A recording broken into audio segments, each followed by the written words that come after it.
अस्सलाम वालेकुम तलबा व तालबात। मैं रुबीना काशिफ हाजिर हूँ एक नए लेक्चर के साथ।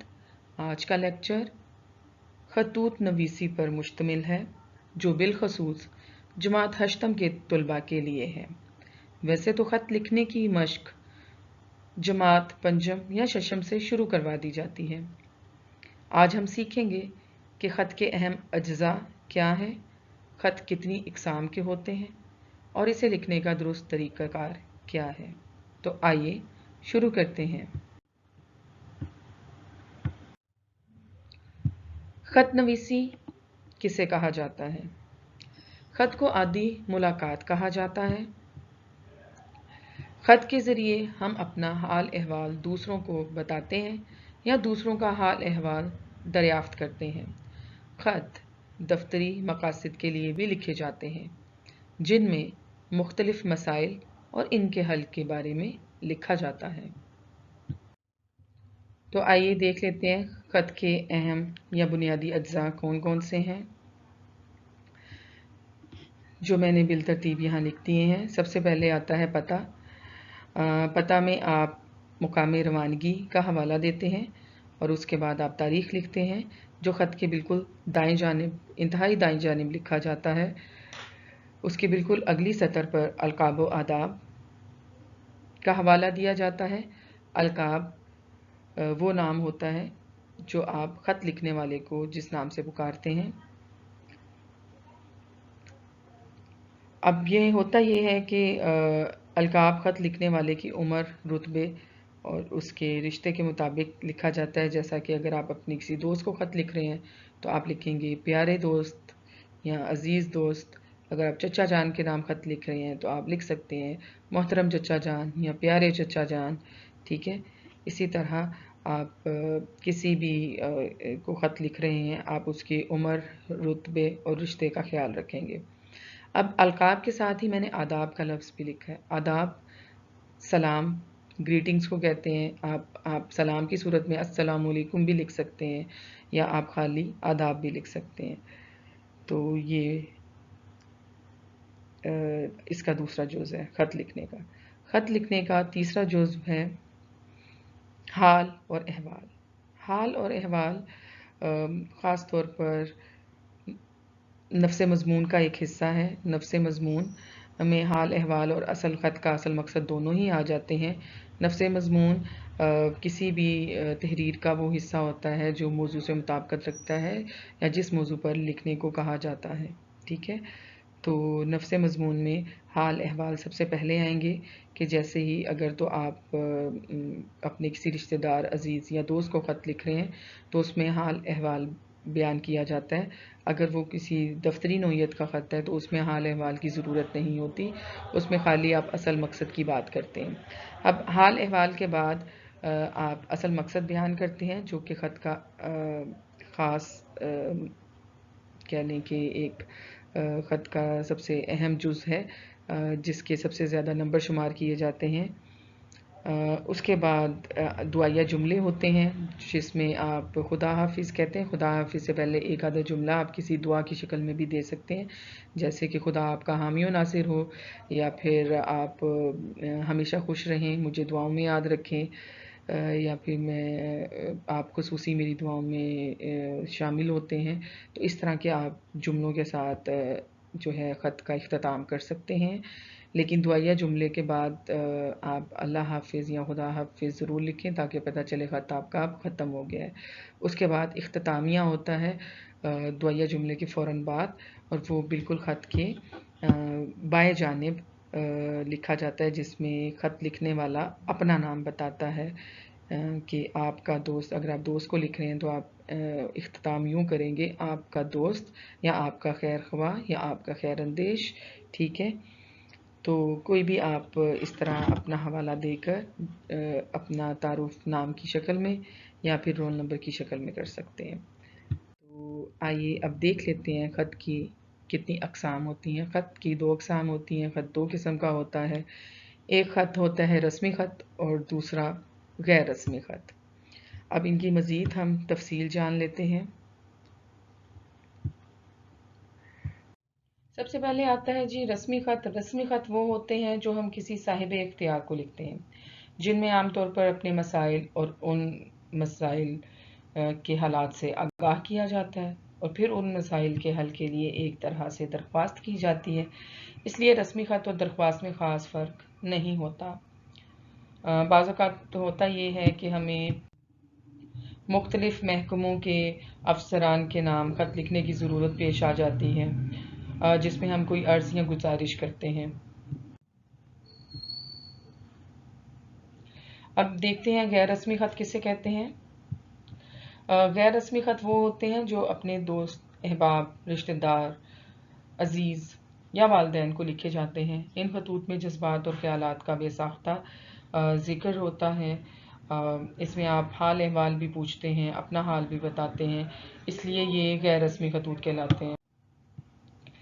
अब रस्मी और गैर रस्मी ख़त की मज़ीद क्या उनमें फ़र्क पाया जाता है उसको देख लेते हैं।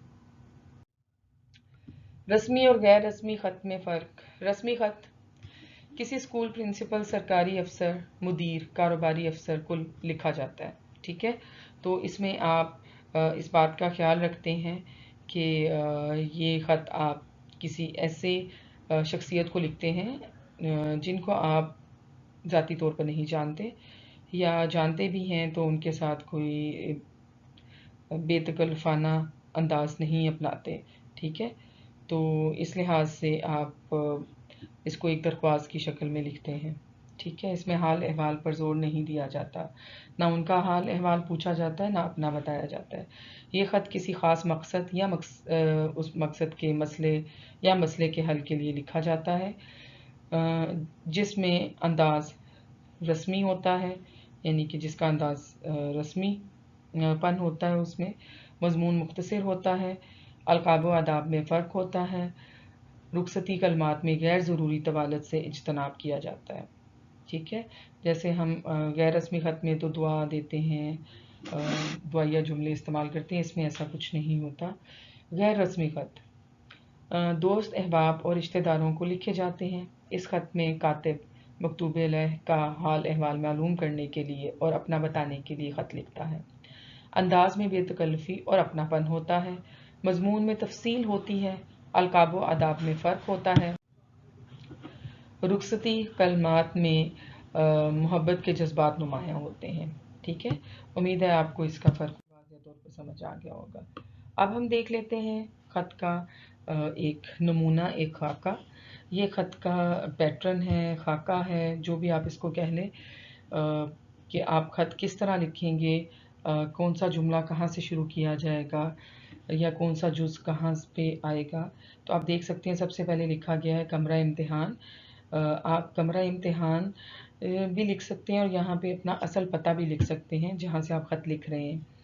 तो क्योंकि हम अमूमन आजकल ख़त नहीं लिखते, तो इम्तिहानात के लिए ही हमें ख़त लिखना पड़ता है, तो उसमें फिर कमरा इम्तिहान जो है वो मुनासिब रहता है।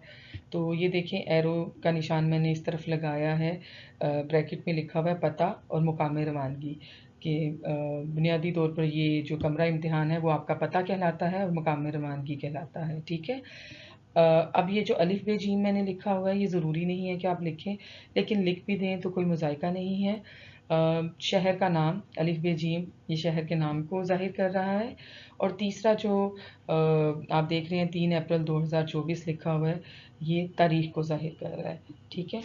तो ये आपकी ख़त के जो पहले 2 जुज़ हैं उनको मुकम्मल करता है, पहले जुज़ को मुकम्मल करता है, जिसमें ये 3 चीज़ें आती हैं, जिसमें मुकाम रवानगी, शहर का नाम और तारीख़ होता है। इस तारीख़ को आप उर्दू गिनती में भी लिख सकते हैं, लेकिन अभी कंप्यूटर पे मेरे पास उर्दू गिनती नहीं आ रही थी, तो इसको अगर हम इस तरह अंग्रेज़ी हिंसों में भी लिखें तो गलत नहीं होगा। अब देखें दूसरा ख़त का जुज़ जो मैंने आपको बताया था वो था अलक़ाब व आदाब। अब ये ब्रैकेट शो कर रही है कि ये जो दोनों लाइनें हैं ये अलक़ाब व आदाब को शो कर रही है। ये अलक़ाब में आ जाता है प्यारे दोस्त। अगर आप किसी ये ख़त जो है वो अपना रस्मी ख़त लिख रहे हैं तो उसमें प्यारे का लफ्ज़ इस्तेमाल नहीं होगा, उसमें मोहतरम, मुकर्रम या फिर आप ऐसा लफ्ज़ इस्तेमाल करेंगे कि जिसमें ज़ाहिर हो कि वो कोई आपके रिश्तेदार नहीं हैं, یا آپ کا ان کے ساتھ تعلق جو بھی ہے آپ اس کو واضح کریں گے، وضاحت کے ساتھ بیان کریں گے، ٹھیک ہے؟ اچھا، اب جو دوسرا ہے اس میں السلام علیکم، اس کی جگہ آپ آداب بھی لکھ سکتے ہیں، تو القاب و آداب میں یہ دونوں چیزیں ہی شامل ہوتی ہیں۔ اس کے بعد آپ خط کا آغاز کچھ یوں بھی کر سکتے ہیں کہ آج ہی تمہارا خط ملا، یا اگر آج ہی نہیں ہے تو آپ حال احوال سے شروع کر لیں کہ امید ہے آپ خیریت سے ہوں گے، میں بھی خیریت سے ہوں، ٹھیک ہے؟ تو کسی بھی طرح آپ خط شروع کر سکتے ہیں۔ یہ ایک غیر رسمی خط کی جو ہے وہ مثال ہے۔ تو اس میں حال احوال یہاں پر آئے گا بالکل السلام علیکم کے بعد، اور پھر ایک لائن میں زیادہ سے زیادہ یہ 1 یا 2 سطروں میں ہی لکھی جاتا ہے۔ حال احوال کو 1-2 سطروں میں ہی بیان کر دیں تو کافی ہوتا ہے۔ اس کے بعد اصل مقصد کی طرف آتے ہیں، جس کو نفس مضمون کہتے ہیں یا خط کا متن کہتے ہیں۔ اسی پر سب سے زیادہ نمبروں کا دار و مدار ہوتا ہے۔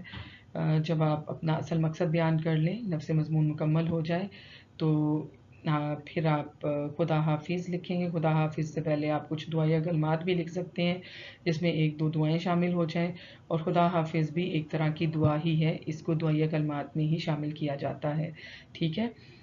اب آپ خط کا اختتام کریں گے اپنے نام سے، کہ آپ کا دوست یا آپ کا مخلص یا آپ کا خیر اندیش جو بھی آپ لکھنا چاہیں، تو آپ کاتب کا نام یعنی کہ خط لکھنے والے کا نام یہاں پر آتا ہے، اور آپ نام چاہے تو اپنا اصل نام لکھ دیں۔ اگر نام نہیں لکھنا چاہتے آپ یہاں اپنا رول نمبر بھی لکھ سکتے ہیں، یا پھر جس طرح یہاں پہ شہر کے نام میں الف ب ج لکھا ہے تو آپ یہاں شہر کا نام نہیں لکھ رہے تو نیچے اپنے نام میں آپ الف ب ج لکھ سکتے ہیں۔ تو یہ ہو گیا ایک خط کا مکمل خاکہ۔ امید کرتی ہوں کہ آج کا لیکچر آپ کے لیے کافی کارآمد ثابت ہوگا۔ اب آپ رسمی اور غیر رسمی خط میں باقاعدہ فرق سمجھ گئے ہوں گے، اور اس تفریق کو سامنے رکھتے ہوئے آپ آئندہ اپنے رسمی اور غیر رسمی خطوط کو ترتیب دیں گے۔ اگلے لیکچر تک کے لیے میں آپ سے اجازت چاہتی ہوں۔ اللہ آپ کا حامی و ناصر ہو۔ اللہ حافظ۔